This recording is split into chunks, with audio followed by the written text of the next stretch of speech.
Assalamualaikum warahmatullahi wabarakatuh. Selamat pagi semuanya. Mana kabar kalian? Semoga kalian dalam keadaan sehat selalu ya, dan dalam keadaan ceria. Nah, kali ini kita lanjut ke bab 4 administrasi umum, yaitu bentuk struktur organisasi. Secara etimologi, istilah organisasi berasal dari bahasa Yunani, yaitu organon, atau dalam bahasa Latin organum, yang berarti alat, bagan, anggota, atau badan. Secara definisi, organisasi adalah kesatuan susunan yang terdiri atas bagian-bagian orang dalam perkumpulan untuk mencapai tujuan tertentu. Kelompok kerjasama antara orang-orang yang diadakan untuk mencapai tujuan bersama. Menurut para ahli, mengemukakan definisi organisasi sebagai berikut. Menurut James D. Money, dalam bukunya The Principles of Organization, organisasi adalah setiap bentuk perserikatan manusia untuk mencapai tujuan bersama. Sedangkan menurut Chester E. Barnard, mengemukakan dalam bukunya The Function of the Executive bahwa organisasi adalah suatu sistem mengenai usaha-usaha kerjasama yang dilakukan oleh dua orang atau lebih. G. William Schultz. Sementara itu, menurut William Schultz, organisasi adalah suatu penggabungan dari orang-orang, benda-benda, alat-alat perlengkapan, ruang kerja, dan segala sesuatu yang bertalian dengannya yang dihimpun dalam hubungan yang teratur dan efektif untuk mencapai tujuan yang diinginkan. Menurut Kamus Administrasi, bahwa organisasi adalah suatu usaha kerjasama dari sekelompok orang untuk mencapai tujuan tertentu. Maka organisasi memiliki ciri-ciri diantaranya terdiri atas sekelompok orang, yakni dua orang atau lebih. Terdapat kerjasama yang berlangsung di dalamnya dan memiliki tujuan yang hendak dicapai bersamanya. Ada 5 fakta yang terdapat dan berlangsung dalam organisasi perkantoran sebagai berikut. Setiap organisasi perkantoran pasti mencakup sumber daya manusia yang terlibat dalam interaksi sosial, baik disebabkan oleh struktur formal maupun informal. Interaksi dalam sistem sosial tersebut disusun dalam sebuah struktur yang menjamin perintah dan laporan, baik yang berhubungan dengan arus pekerjaan maupun arus informasi. Sebagai suatu sistem terbuka, setiap organisasi perkantoran mempunyai hubungan timbal balik baik dalam organisasi internal maupun eksternal. Selanjutnya, setiap orang dalam organisasi perkantoran memiliki tujuan individu yang menjadi alasan dari tindakannya. Mereka berharap organisasi dapat membantu mencapai tujuannya. Yang terakhir, interaksi sosial yang terjadi dalam manajemen perkantoran juga dapat membantu pencapaian tujuan bersama. Maka dari itu, organisasi perkantoran adalah suatu proses interaksi antara orang-orang di dalam kantor untuk mencapai tujuan kantor, dan organisasi perkantoran adalah suatu rangka dasar yang menjadi tempat-tempat orang melangsungkan kegiatannya untuk menerima, menyimpan, mengolah, menyajikan informasi, dan merawat aset perusahaan. Serta organisasi perkantoran mencakup susunan staf, lokasi tugas, dan tanggung jawab dalam mengolah data dan informasi untuk membuat keputusan. Prinsip-prinsip organisasi kantor. 1. Prinsip perumusan tujuan. 2. Prinsip pembagian kerja. 3. Prinsip pendelegasian kekuasaan atau wewenang. 4. Rentak manajemen. 5. Tingkat pengawasan. 6. Kesatuan perintah dan tanggung jawab. 7. Koordinasi. Maka dari itu Ibu akan menjelaskan satu persatu. Prinsip perumusan tujuan. Dalam melaksanakan suatu kegiatan, hal utama yang harus diikuti adalah tujuan yang jelas dan pelaksanaan kegiatan tersebut. Demikian pula dalam pengorganisasi atau membuat suatu skema organisasi, hal yang pertama harus jelas adalah tujuan apa yang ingin dicapai oleh perusahaan tersebut. Bagi sebuah perusahaan, tujuan tersebut dapat berperan sebagai berikut. 1. Pedoman arah organisasi itu akan dibawa kemana. 2. Landasan organisasi. 3. Menentukan jenis kegiatan yang akan dilakukan. 4. Menentukan program, prosedur, koordinasi, integrasi, simplikasi, sinkronisasi, dan mekanisasi. Selanjutnya, prinsip pembagian kerja. Di dalam sebuah organisasi, pembagian kerja atau tugas adalah keharusan mutlak. Tanpa adanya hal tersebut, kemungkinan terjadinya tumpang tindih menjadi amat besar. Pembagian tugas pekerjaan pada akhirnya akan menghasilkan departemen-departemen yang dari setiap departemen dan satuan kecil dalam organisasi. Dengan adanya pembagian tugas pekerjaan, susunan atau struktur organisasi, tugas dan fungsi setiap unit dalam organisasi, hubungan-hubungan serta wewenang tiap unit organisasi dapat ditetapkan sekaligus. Pembagian tugas tidak hanya dilihat berdasarkan manfaat yang diperoleh dari penerapan prinsip pembagian kerja, tetapi juga dalam rangka mewujudkan penetapan orang yang tepat pada jabatan yang tepat pula, yaitu the right man on the right place. Yang ketiga, prinsip pendelegasian kekuasaan atau wewenang. Dalam melaksanakan kegiatan, setiap pimpinan harus memperoleh delegasi kekuasaan atau wewenang yang diperlukan agar dapat melaksanakan tugasnya dengan baik. Wewenang atau kekuasaan mempunyai beberapa aspek, antara lain dalam hal mengambil keputusan, menggunakan peralatan, memerintah, dan pemakaian waktu tertentu. Delegasi kekuasaan merupakan keahlian pemimpin yang penting karena seorang pemimpin dapat melipat gandakan waktu, perhatian, dan pengetahuannya yang terbatas. Delegasi kekuasaan merupakan salah satu jalan utama bagi pemimpin dalam membuktikan bahwa ia layak dan dapat dipercaya sebagai pimpinan. Keempat, tentang manajemen. Prinsip ini sering disebut dengan istilah yang berbeda-beda, seperti span of authority, span of control, span of management, atau span of managerial responsibilities. Dalam bahasa Indonesia, istilah lain yang digunakan untuk menyebut prinsip ini adalah jenjang pengawasan, jenjang kekuasaan, dan rentang manajemen. Sebuah organisasi perlu memperhatikan efektivitas dan efisiensi seorang pemimpin. Efektivitas dan efisiensi tersebut dinilai melalui kemampuan dalam melakukan pengawasan optimal terhadap sejumlah pegawai yang menjadi bawahannya. Melalui prinsip ini dapat diketahui berapa jumlah pegawai yang tepat dalam artian memiliki kemampuan dan keahlian yang sesuai dengan bidangnya untuk menjadi bawahan seorang pimpinan. Dengan demikian, pimpinan tersebut dikatakan dapat memimpin, membimbing, mengawasi dengan berhasil, dan berdaya guna. Yang kelima, tingkat pengawasan. Berjalannya sebuah organisasi dalam mencapai tujuan yang telah ditentukan harus dipastikan terlebih dahulu dengan selalu menjalankan sistem pengawasan. Tanpa adanya pengawasan, akan sulit bagi suatu organisasi untuk mencapai tujuannya.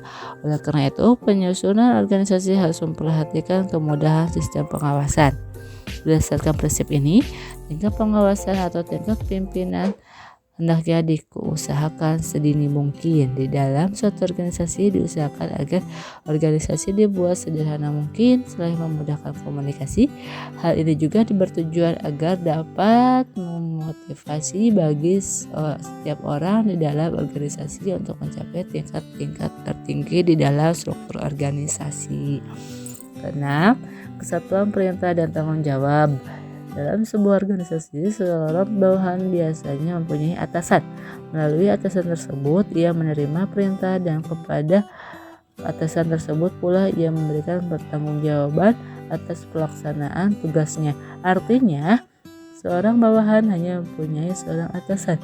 Dengan kata lain, tidak seorang pun dapat melayani dua atasan sekaligus. Dan terakhir, koordinasi. Prinsip yang tidak kalah pentingnya dalam organisasi adalah prinsip koordinasi. Prinsip koordinasi adalah usaha mengarahkan kegiatan seluruh unit-unit organisasi agar tertuju pada pencapaian tujuan organisasi secara keseluruhan. Adanya pembagian tugas kepada unit-unit kerja terkadang tanpa disadari menimbulkan kecenderungan untuk memisahkan dari tujuan organisasi secara keseluruhan. Untuk itu, koordinasi diperlukan agar terhindar dari konflik dengan mengurangi duplikasi tugas, mengurangi pengangguran, dan memperkuat kerjasama.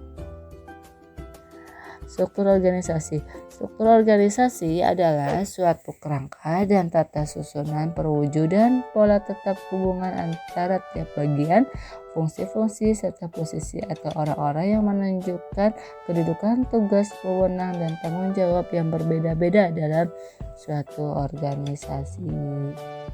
Fungsi organisasi itu ada 4.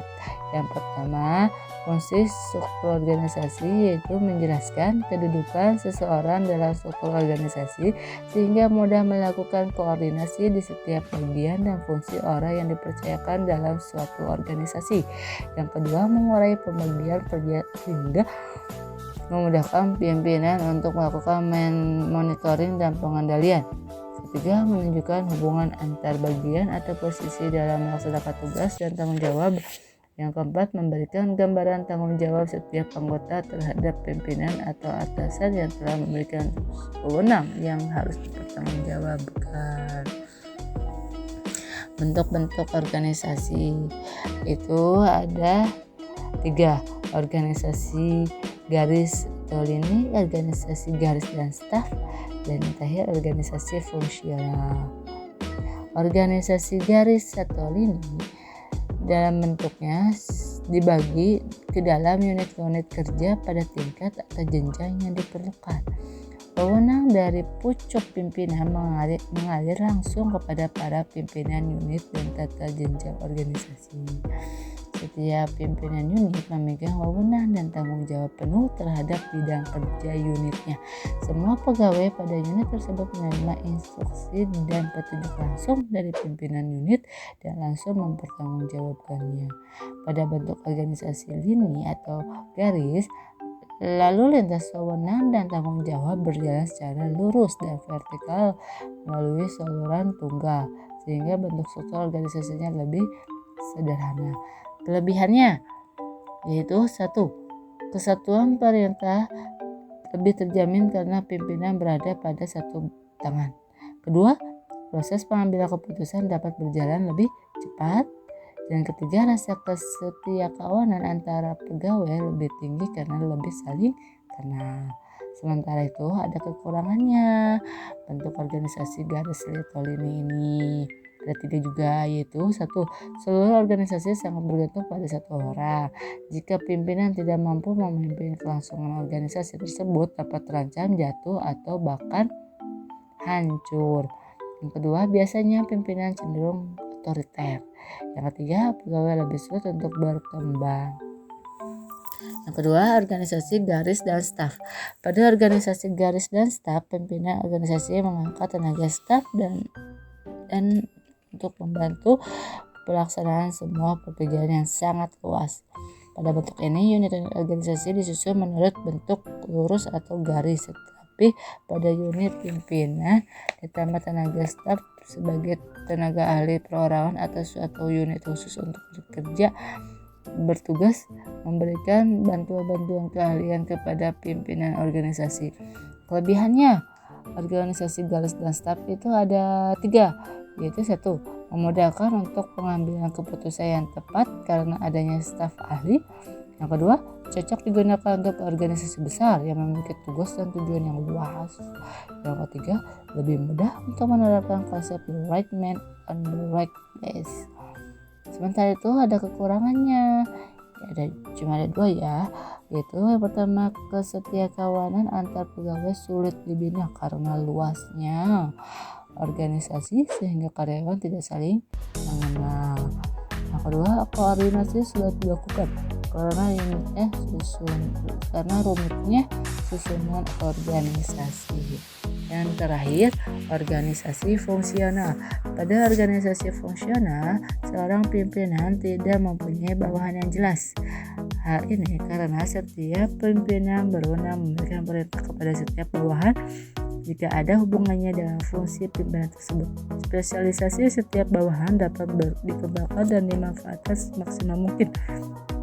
Tapi sulit untuk melakukan tour on the daily, perputaran pekerjaan. Kelebihan dalam bentuk organisasi fungsional adalah sebagai berikut. Pembagian tugas-tugas menjadi lebih jelas, spesialisasi pegawai lebih dapat dikembangkan, dan yang terakhir spesialisasi pegawai dapat dimanfaatkan lebih maksimal karena masing-masing fungsi dipegang oleh pihak dalam bidangnya. Nah, sementara itu kekurangannya ada 3, yaitu sulit untuk melakukan tour of duty karena para pegawai telah terspesialisasi. Para pegawai lebih mementingkan spesialisasinya sehingga sulit melakukan koordinasi. Tidak ada kesatuan perintah karena pegawai dapat menerima perintah dari beberapa atasan yang sama-sama memiliki kekuasaan. Nah, selanjutnya ada tugas ya.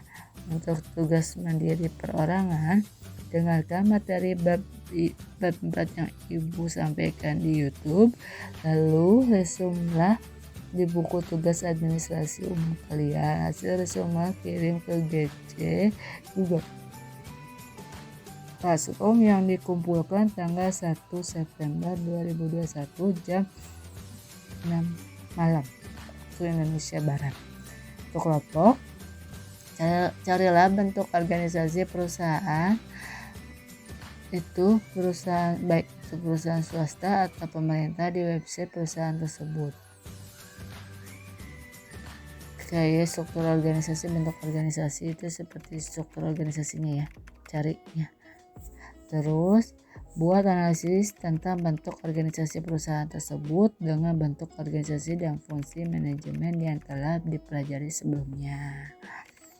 Jadi si bentuk organisasinya itu termasuk struktur organisasi fungsional atau struktur organisasi garis dan staf, atau juga struktur organisasi garis atau lini.